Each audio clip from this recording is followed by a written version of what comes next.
Jesus, em tua presença, reunimos-nos aqui, contemplamos tua face e rendemos-nos a ti, pois um dia a tua morte trouxe vida a todos nós e nos deu completo acesso ao coração do Pai.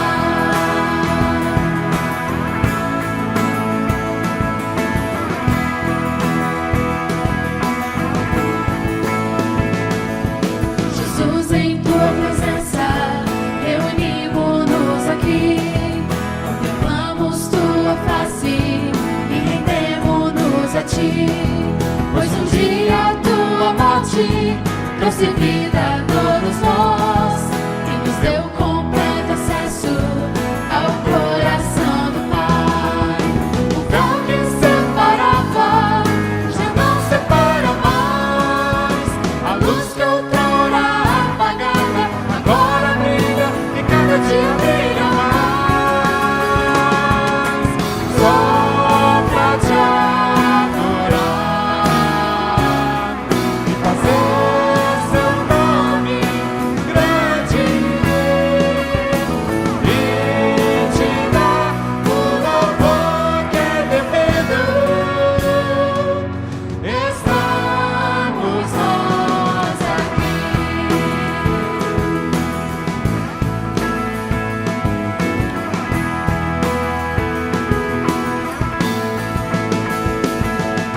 Jesus, em tua presença, reunimos-nos aqui, contemplamos tua face e rendemos-nos a ti, pois um dia a tua morte trouxe vida a todos nós e nos deu completo acesso ao coração do Cristo Pai. Jesus nos une. O véu que separava já não separa mais, a luz que outrora apagada agora brilha e cada dia brilha mais. Só pra te adorar e fazer seu nome grande e te dar o louvor que é devido. Estamos nós aqui. O véu que separava já não separa mais, a luz que outrora apagada agora brilha e cada dia brilha mais. Só pra te adorar e fazer seu nome grande e te dar o louvor que é devido. Estamos nós aqui.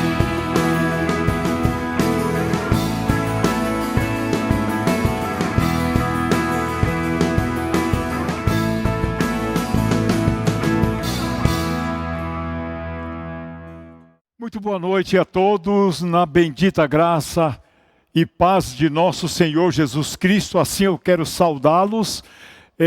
Bem-vindos ao culto, todos vocês, nessa noite aí na sua casa, com sua família.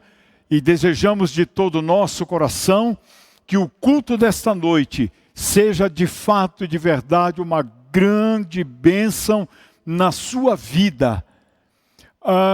Desde que começamos esta série, e hoje já será na série Crescimento Cristão e Maturidade Espiritual, será o estudo de número 35.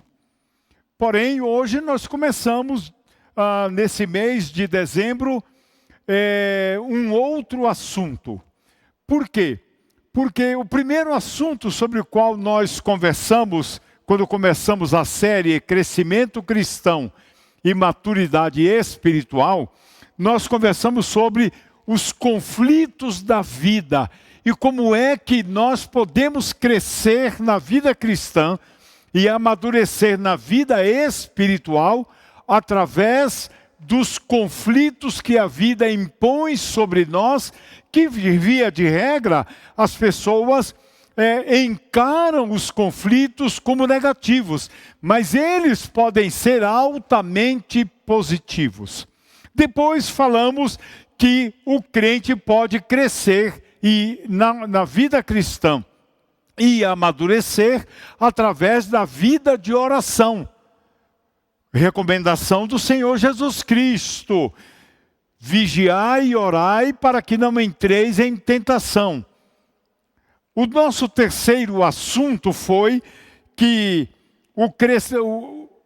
a vida cristã pode crescer tanto quanto a vida espiritual amadurecer através do serviço cristão que nós prestamos a Deus, à igreja e ao mundo em geral, motivados pela salvação que recebemos, como diz Efésios capítulo 2, versículo 8.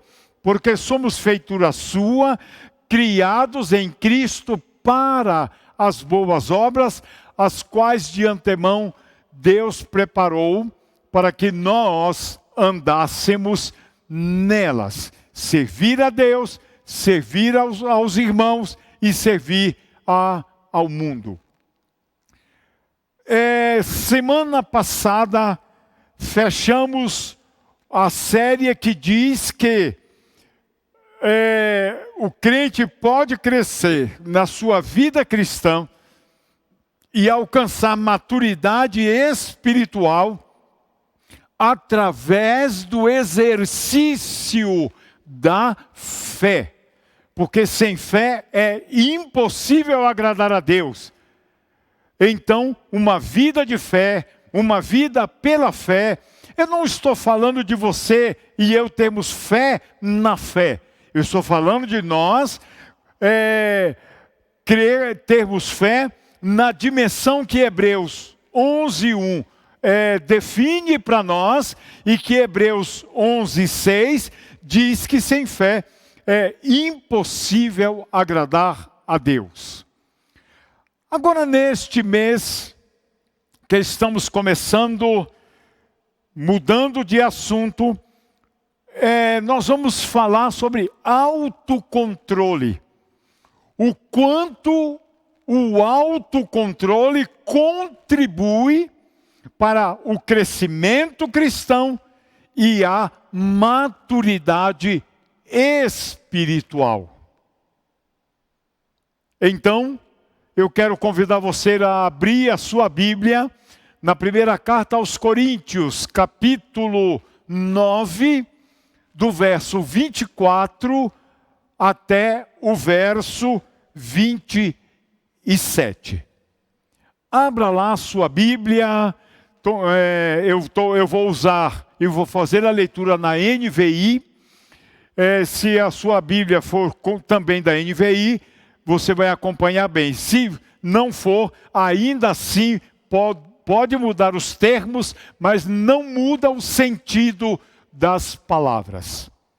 Leiamos então, primeira carta aos Coríntios, capítulo 9, verso 24.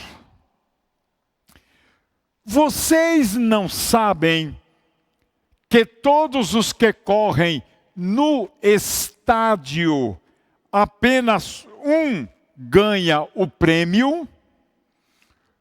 Corram de tal modo que alcancem o prêmio. Todos os que competem nos jogos se submetem a um treinamento rigoroso para obter uma coroa que logo perece. Mas nós o fazemos para ganhar uma coroa que dura para sempre. Sendo assim, não corro como quem corre sem alvo, e não luto como quem esmurra o ar. Mas esmurro o meu corpo e faço dele o meu escravo, para que depois de ter pregado aos outros, eu mesmo não venha a ser reprovado. Podemos orar? Eu e você pedindo a bênção de Deus, para que pelo Espírito dele, que em você e em mim habita, possa ele nos guiar nas verdades da palavra do nosso Deus. Vamos então orar ao Senhor. Ó Deus amado e Pai celestial, nós lhe agradecemos o dia de vida que o Senhor nos deu. Lhe agradecemos as suas bênçãos, os seus cuidados, o seu amor, as demonstrações de misericórdia e provisionamento para todos nós. Lhe agradecemos este culto, a oportunidade de celebrá-lo ao único Deus que é vivo e verdadeiro, o Senhor, que é o Deus da nossa vida e o Senhor da nossa alma. Ó amado Senhor, agora nós lhe pedimos, dê-nos a bênção de compreendermos a Tua palavra e entendermos a meditação sobre ela relacionada ao fato de que nós podemos crescer na vida cristã e amadurecer na vida espiritual através do autocontrole.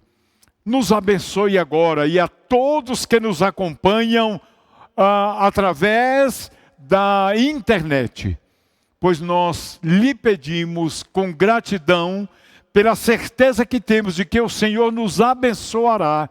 Em nome do Senhor Jesus Cristo oramos. Amém, Senhor. Amém. Meus irmãos, minhas irmãs, meus amigos, o que é autocontrole? Que às vezes a Bíblia chama por usa outras designações, outras nomenclaturas. O que é autocontrole ou domínio próprio? Autocontrole é o esforço de autodomínio. Ou seja, o domínio que eu decido ter sobre minha vida em todos os aspectos, sobre meus comportamentos, sobre o meu olhar, sobre o meu coração, sobre a minha língua. E para isto acontecer, eu preciso ter muita energia mental, social e principalmente espiritual. Ou seja, eu devo estar com a minha vida saudável a este ponto de ter domínio sobre tudo que sou e tudo que eu faço.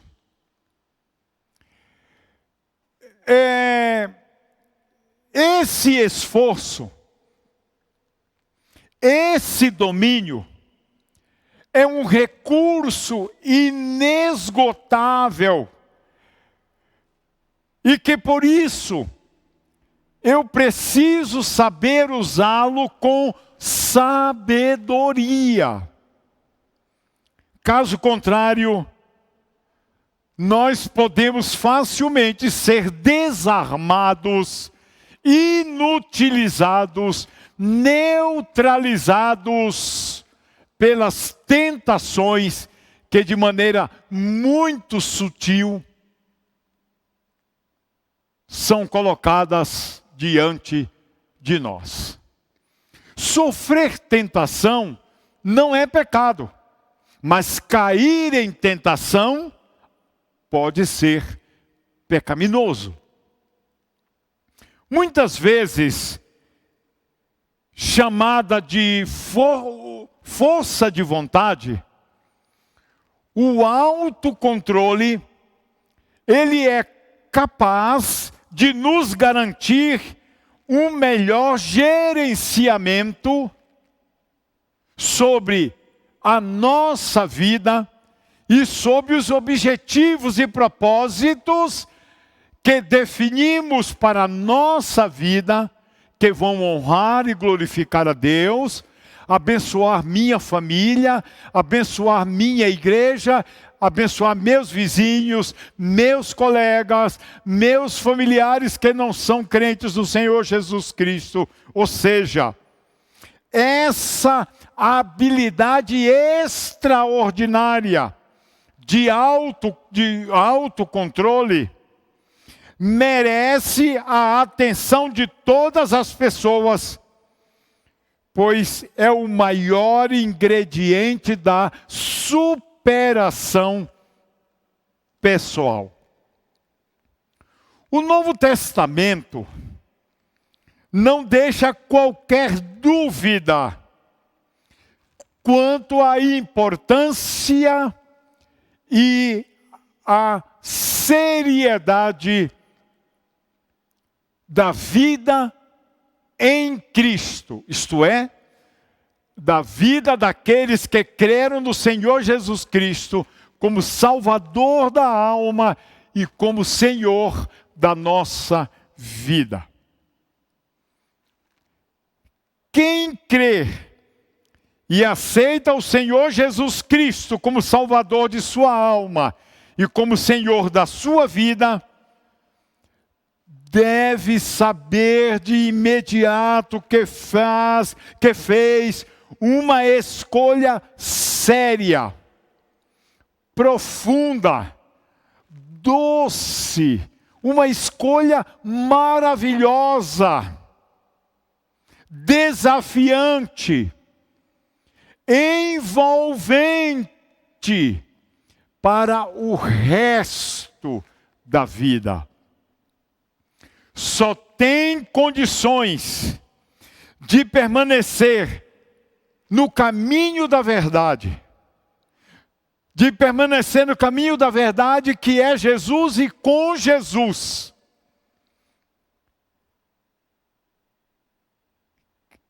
Esse caminho propõe para nós uma vida de autocontrole, uma vida de disciplina sem perder a alegria, sem perder o desejo de bem viver neste mundo, sem perder o autocontrole, sem perder o domínio próprio. Naturalmente, uma vida dirigida por quem pode dar todas as condições para crescimento cristão e maturidade espiritual, precisa se relacionar profundamente, se envolver profundamente, tanto com o Senhor Jesus Cristo, quanto com o Espírito Santo. Mas, a essa altura, é necessário dizer que a vida que recebemos para ser dirigida com autocontrole, longe, mas muito longe, de ser uma vida chata, uma vida pesada, muito ao contrário. É uma vida abundante, aquela que Jesus disse que veio para nos dar, João capítulo 10, versículo 10. É uma vida de qualidade abundante. Ou seja, nós viveremos tão intensamente na presença de Deus a nossa vida, que também viveremos na presença da igreja e na presença do mundo, sem perder essa abundância, essa sustância que vem da pessoa do Senhor Jesus Cristo e de um relacionamento profundo com o Espírito Santo. Meus irmãos, minhas irmãs, o Senhor Jesus Cristo fala da seriedade do Evangelho. Mas fala também que o Evangelho é uma pessoa de grande alegria. Ele próprio. Há até um clássico da música clássica, que o título é Jesus, a alegria dos homens. E esse clássico musical, ele foi inspirado no texto do Evangelho de Lucas, capítulo 2, quando os anjos disseram aos pastores nas campinas de Belém: eis que vos trago novas de grande alegria, é que na cidade de Davi vos nasceu hoje o Salvador, que é Cristo o Senhor. Então o Evangelho, ele é uma mensagem, sim, mas mais do que uma mensagem, ele é uma pessoa cheia de alegria e que nos transmite essa alegria. É uma mensagem de esperança. É uma mensagem de transformação para todas as pessoas do mundo inteiro que queiram e decidam crer no nosso amado Senhor e Salvador Jesus Cristo, Filho de Deus, que veio a este mundo principalmente para buscar e salvar o que se havia perdido. E é daí que precisamos de um olhar profundo e amoroso sobre o texto que lemos nesta noite. 1 Coríntios 9, de 24 até o verso 27. No versículo 24, o que nos chama a atenção é o fato de que, quando ele diz: vocês não sabem que de todos os que correm no estádio apenas um ganha o prêmio? Corram de tal maneira que alcancem o prêmio. Ou seja, esse texto está nos dizendo que quando pessoas entram no estádio, elas entram para competir porque tem um prêmio a ganhar. Não sabem que todos os que correm no estádio apenas um leva o prêmio? Ou seja, é verdade isto. Por isso a parte final do versículo 24 nos dá um estímulo que nunca podemos esquecer. Ou seja, corram ou corramos de tal maneira que nós alcancemos o prêmio. Não basta só entrar para competir, somente por causa disto. Temos que entrar, competir, para alcançarmos o prêmio no final da competição. No versículo 25, ele vai nos dizer que todos que competem nos jogos, se submetem a um treinamento rigoroso, para que o seu corpo faça frente às demandas e ao desgaste em cima da competição em que vai participar. Aí esse versículo 25 nos dá uma orientação e um motivo. Qual é a orientação que o verso 25 nos dá? Observe aí na sua Bíblia. Para obter uma coroa, ou seja, a gente compete no estádio, para obter uma coroa que logo perece, acaba, murcha. Nós também nos submetemos a um treinamento. Só que, na vida cristã, só que para quê? Para ganharmos não uma coroa que murcha, aquela que os atletas colocam na cabeça após uma competição de atletismo. Nós é para ganharmos uma coroa que dura para sempre. No verso 26, nós temos duas observações sobre competição e competidor e prêmio. Por isso que, com base no verso 25,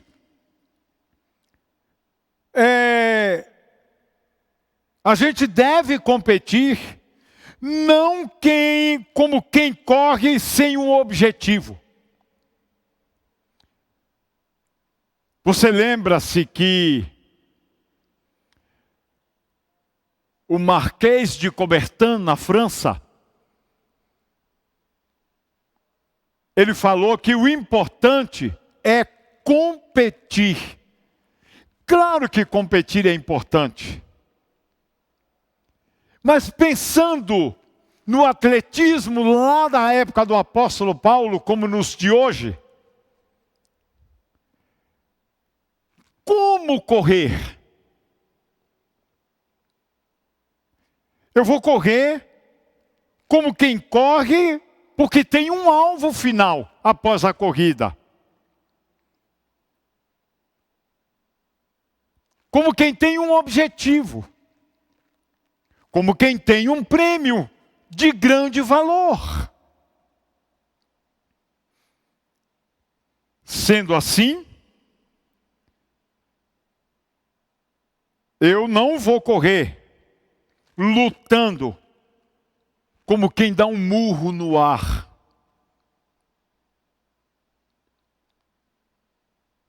Quando você dá um murro no ar, você quer atingir quem? Alcançar quem? Não, nós temos que correr porque temos um prêmio que permanece. Então, como eu devo correr? Como eu devo lutar?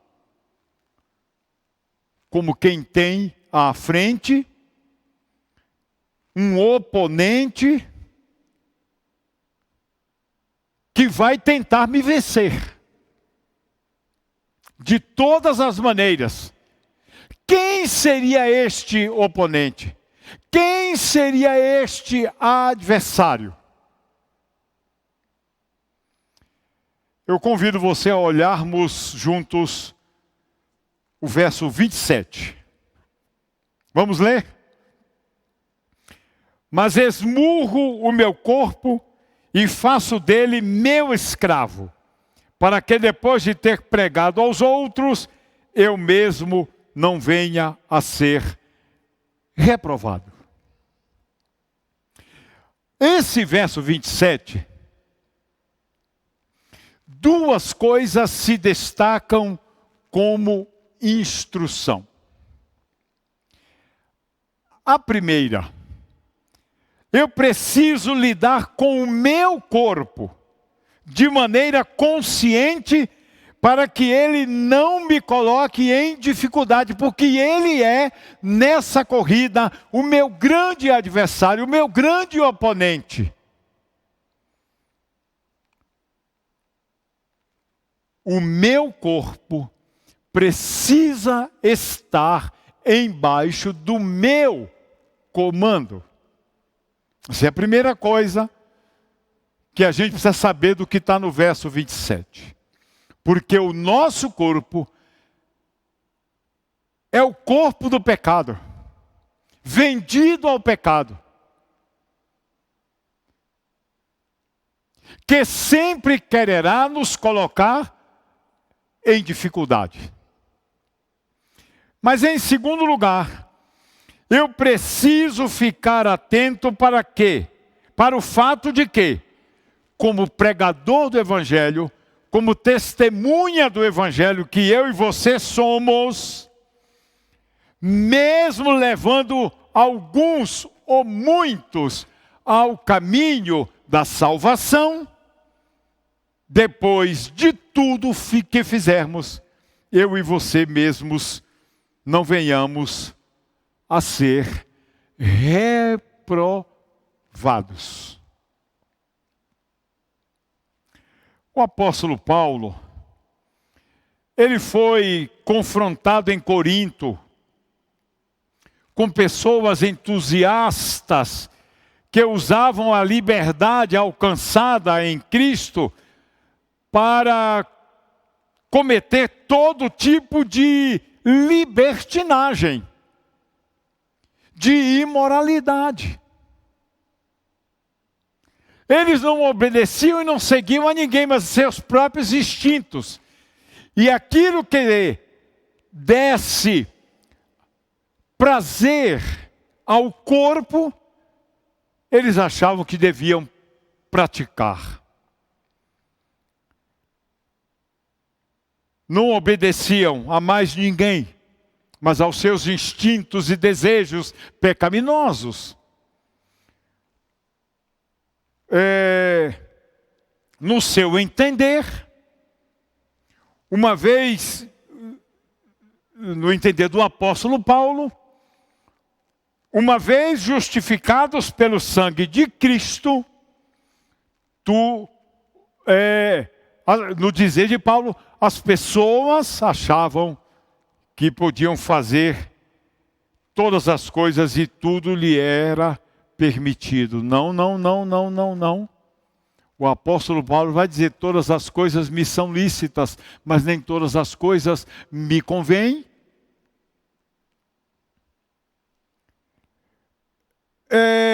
Então, concluindo por hoje, para prosseguir na próxima semana, no nosso próximo estudo, o apóstolo Paulo procurou mostrar, e isto já a partir do capítulo 8 de 1 Coríntios, que o amor da liberdade cristã conhece limites. Isto o apóstolo Paulo explica usando a prática que era comum em Corinto das coisas sacrificadas a ídolos. Não deveriam se constituir em um tropeço aos crentes mais fracos. E aí eu encerro lhe dizendo algumas coisas que você e eu precisamos levar em consideração. A primeira, Paulo foi capaz de desistir do seu próprio direito apostólico. Isso está no capítulo 9, versos 1, 2 e 3. Segundo, desistir de ser mantido financeiramente pela comunidade cristã. Versos 4, 5, 6 e 7 de 1 Coríntios 9. O apóstolo Paulo, ele queria estar livre das fofocas, dos mexericos, como se estivesse, que insinuavam que ele estivesse se aproveitando do fato de ser um apóstolo para extrair benefícios pessoais. A quarta coisa que eu quero que você preste atenção é que o apóstolo Paulo procurava abster-se dos direitos que ele tinha para não criar qualquer obstáculo para que as pessoas deixassem de crer no Evangelho de Cristo. Versos de 11 a 18 de 1 Coríntios, capítulo 9. Em penúltimo lugar, Paulo se colocou como servo de todos, para conquistar a todos. Capítulo 9, do verso 19 até o verso 23. Fiz-me tudos para todos para ver se consigo ganhar alguns. Finalizando finalmente, tudo. O apóstolo Paulo procurava viver por causa do Evangelho para tornar-se colaborador com o Evangelho, para que o Evangelho progredisse na cidade de Corinto.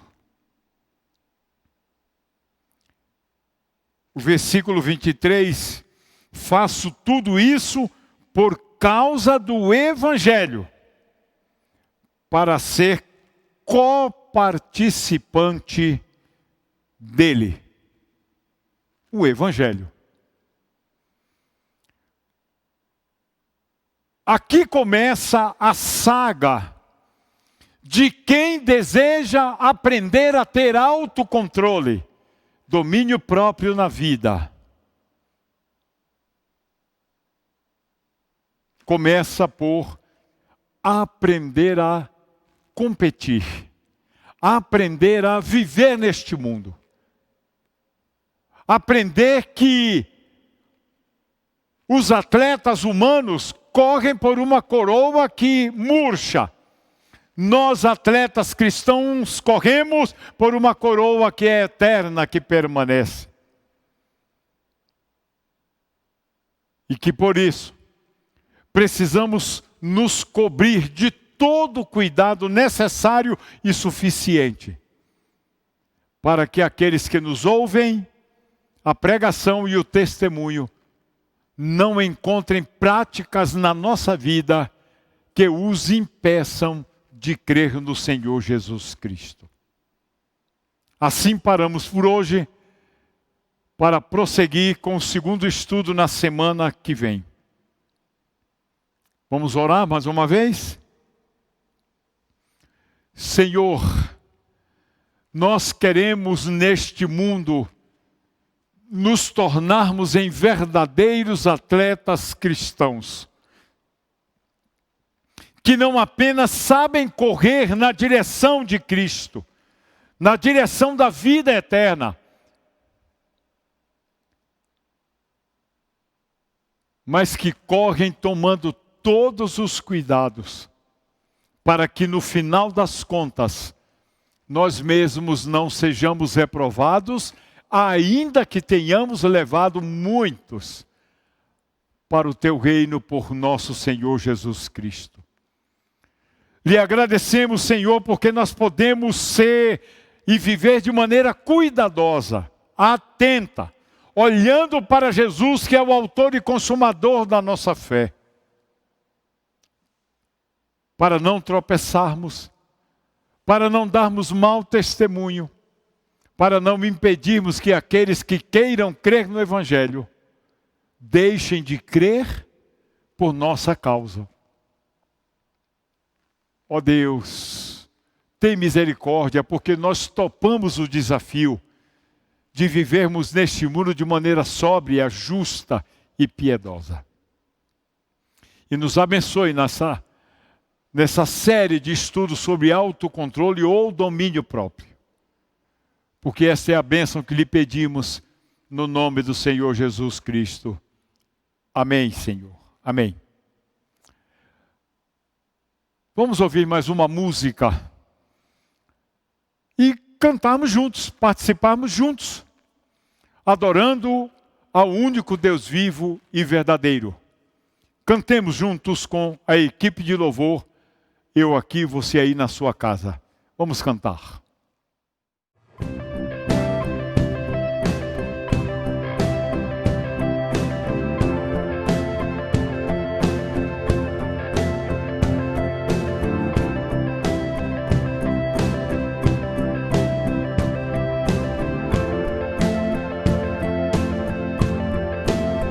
Faz-me ouvir tua voz, mais que a todas as vozes, sobre as distrações do mundo aqui.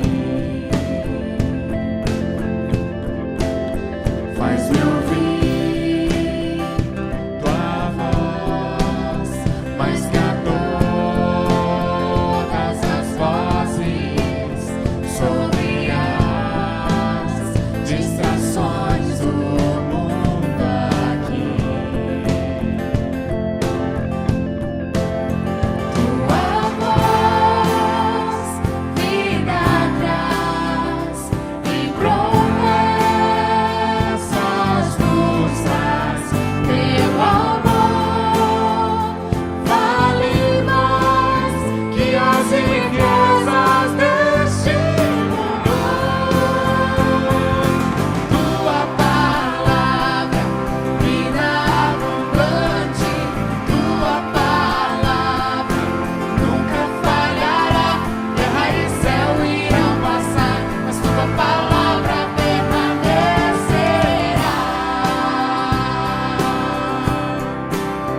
Vem usar nossa voz como a Tua palavra, pra que o mundo para que o mundo receba seu amor.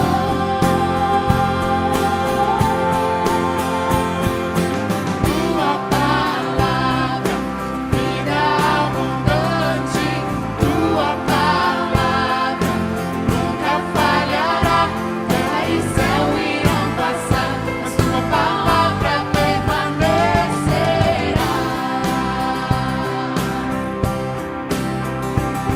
A relva seca e as flores cairão, mas a palavra do Senhor vai durar para sempre. a relva seca e as flores cairão, Mas a palavra do Senhor vai durar para sempre. tua palavra, vida abundante. Tua palavra nunca falhará. Terra e céu irão passar, mas tua palavra permanecerá.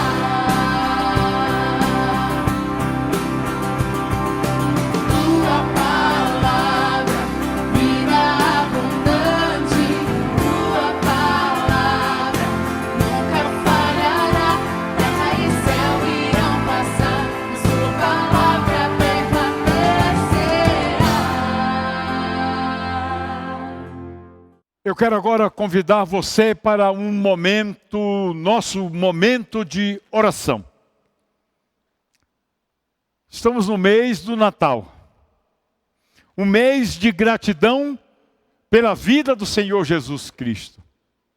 Um mês em que a gente pode também agradecer o que Ele fez em nosso favor, em nosso benefício.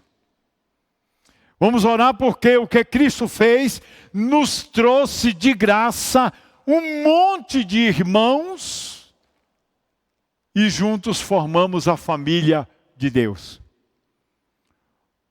Vamos orar uns pelos outros, vamos orar pelas famílias, vamos orar com gratidão pelas bênçãos tantas que Deus nos tem dado nesse ano, que foi o ano da pandemia do Covid-19.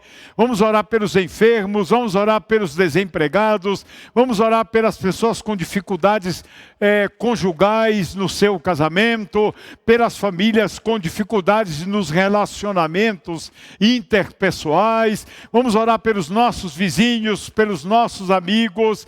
Vamos orar para que possamos ser capazes de dar um bom testemunho no Natal do Senhor Jesus Cristo. Vamos orar.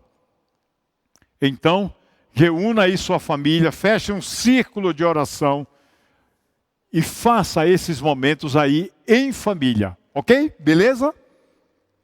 E aí, eu quero me despedir de você, de vocês. Fique na paz. Fique na graça. Os meus votos é que Deus te abençoe, hoje e sempre, para a glória dEle, para a alegria da sua vida e da sua família, em nome do Senhor Jesus Cristo.